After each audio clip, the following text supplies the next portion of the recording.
Hello again. If you've seen the unboxing video, then you know that there was this pin sticking outside on both sides of the watch. I did try to push them in, but it didn't work. So it seems it was a big problem because as you can see they were too thin and they were going through the hole. I had to go to the watch shop and buy new ones because during normal use, after just 3 days, the hand strap fell off, and of course the watch itself fell off my hand. Just my luck, it was in the office and there was no damage as it fell just a few centimeters. This is how it looks after I changed the pins with new ones. They were not expensive, but it was hard to track them, to find them. It was, I think, $2 for the pair. The strap seems fine now that I've used it for a while. It's soft.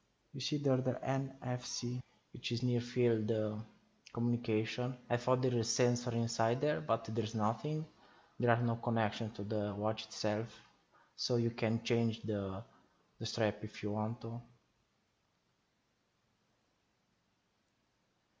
The back plate, the plastic plate, as you can see, it just pops open from time to time, although it's locked with the screw.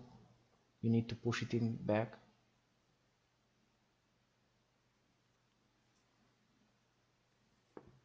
And also I noticed the strap is quite small. I have small hands, but I can barely manage to put it on with just one hand. And for other people it doesn't even fit them because their hands are too big. You only have 3 faces to choose from to see the time. You change it by clicking. So there are 2 analog and 1 digital. If you swipe, you unlock. But sometimes this doesn't work because you swipe to unlock and the face of the clock changes, and this is annoying, as you can see here. And it's also too bad because you cannot put more faces for the watch itself. Since this is an electronic watch, I was hoping to have more digital watches available to choose from, or maybe even customize.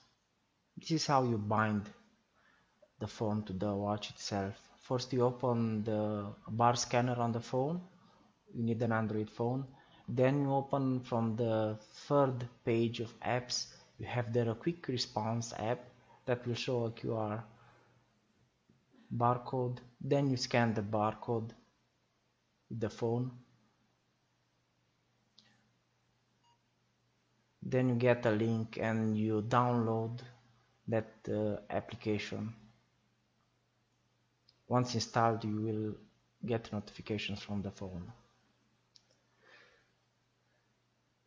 This is how you search for the phone in case you lost it. The phone will start ringing and also the watch is ringing at the same time. See, here is how you hear the phone ringing, and this is how the watch is ringing. The same tune. The tune is the one from the phone. There is also an anti-lost function. If you turn it on, every time the connection between the phone and the watch it's lost, the watch will start ringing and vibrating. As you see here, I will disable the Bluetooth on the phone.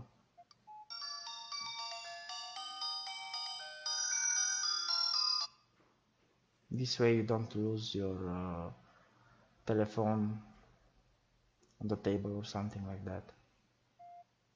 Automatically when you turn on the Bluetooth, the watch connects to the phone back. Now if you want to change the brightness of the screen, you would have expected to find it in phone settings and then display, but strange enough it's not here. You have to go back and there is the last options. Michelin settings, you find it there at LCD backlight. If you set the backlight to the lowest possible setting, you won't be able to see almost anything on the display. At maximum setting, the display looks nice and you kind of can see it outside as well, but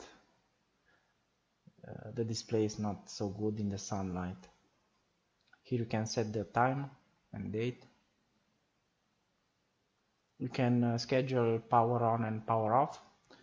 The watch can turn on in the morning and you can set it to turn off in the evening, but this is not so nice to turn it off because it doesn't just turn off, it starts ringing and waits for your confirmation to turn off. So in case you fell asleep, it will wake you up. Here are the languages you can choose from.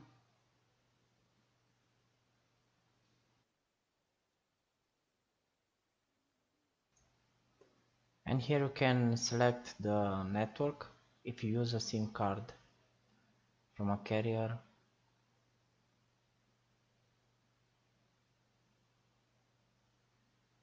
After a small search, it takes a few seconds, then you can select the network, and then on the main screen you should see the network's name just above the time.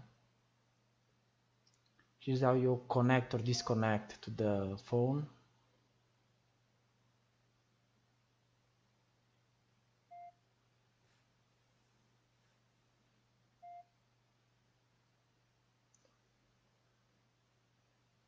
Once the watch is connected to the phone, you cannot disable Bluetooth.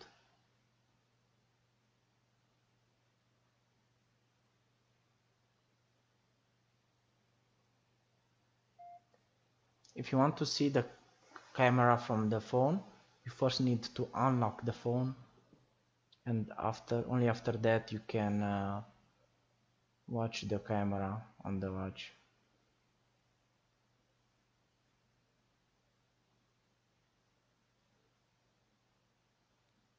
It's not great quality, but it works. You can also capture the live video. You can choose from 3 different themes. This one is basically black and white.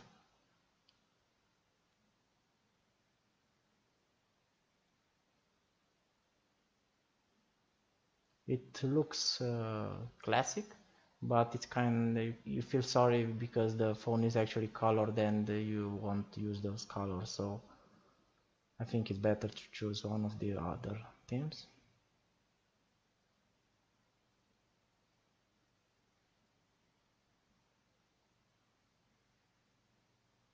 And this is the classic theme that comes pre-selected on the phone.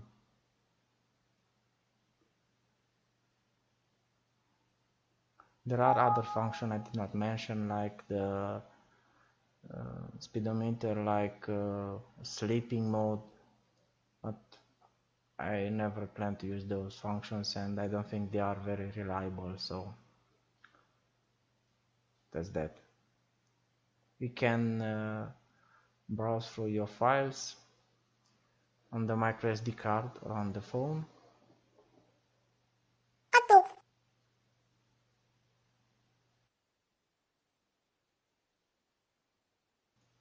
You can also record videos, but there is a glare, if you can see it there on the bottom of the screen.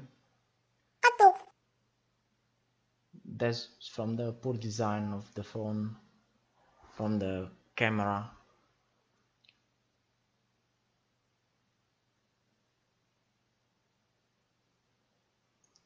I've noticed that during recording videos or taking pictures, the phone doesn't respond so well on clicks on the screen. There are some settings here for the video. The highest video resolution is 320 by 240. The aspect ratio is 4:3 and the frame rate is 7.4 frames per second. You can choose where to store the videos as well on the SD card or on the watch itself.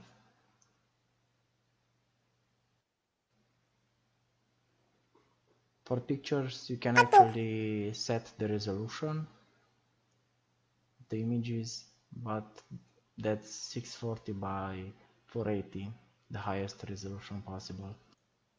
After taking each shot, you need to press the back button in order to take new photos. Here are some samples of photos and videos taken at the highest resolution and image quality possible. You will notice the glare I was talking about in the photos as well in the videos. And also the sound quality, it's not so great, it's quite bad. In conclusion, this is what I didn't like with the watch itself. Bad quality control, the strap fell off after 2 days, screen not visible in direct sunlight, only 3 watch displays possible, fixed background image, very bad video at only 320 by 240 at 7.4 frames per second, glare reflections due to bad camera design, not water resistant, plastic backside not closing perfectly, and the USB cable used for charging is hard to connect. Now the good things about this watch are nice metal case design, can be used as a standalone phone, this is a big plus for me. Battery lasts more than 1 day while used as phone. Screen responsiveness, good screen, good colors, nice feeling strap, it feels soft on the hand. Speaker sounds okay.